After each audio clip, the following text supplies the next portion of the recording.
Sani Umar Nanjan. Warra dire isati. Beta bi. Allah, igafata. Aya. Igafata. Wallahi naman kita saja lat bungkam.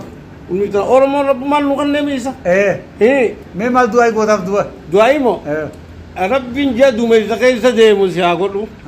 Awis Rabbi siya godu. Rabbi sitta hatoltu. Harana kita gitu kara khairi itu mafu fi injan. Apa me kamu cetan? Urmi te hanga gariya buvanit semua bulkaji. Akasin jani nu Rabbi Allah. Isammo.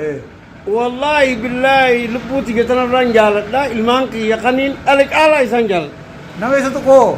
Nama satu ko da jesum berbada. Aya. Wallahi. Mal go demen ko goni jala tu. Wani go demo. Woi takalama imani fitani wo. Takalama ata temi. Ini kuni nama ugande mu, nama uganda lagu, nama dai umat tanan nama kudati, amalle Rabbi hagudisu. Gafa kan umri sa dem te pakam. Gafa umri sa dem te bikati. Odon arre aka jasat, aka nama kudabi ya bitu jira. Isin oromon, Rabbi beka kaisang kunu beka isin abezis.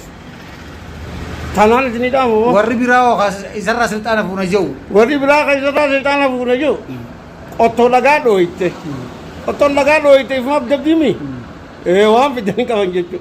Ada benda ta. Ada benda ta. Kosa gara sinindai nu. Kosa kana sinindai nu. Ada benda ta. Jalat tani gibitanis. Orang mau jalan bultani. Abi yuma bulca. Abi yuma bulca. Anu jabi yin sharu. Ibin ajin. Kudal faru kala tomi bulya to. Ga na girado. Umri arara to ko jesi aiza. Amin. Barakallahu fiikum. Allafat itu bekat. Andis. Hantiba kenyo wajutun job tu. Hantiba kenyo mukminah. Ilma hati deze. Hajiratu. Urmiya deratu. Mukminah. Islimina abalisu. Biyas nagaya natisu isas rabbi atisu.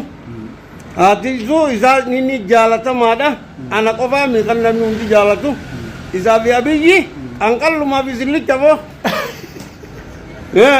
nagete nagete ya amma ini makan kaisan Ahmad Sani Umar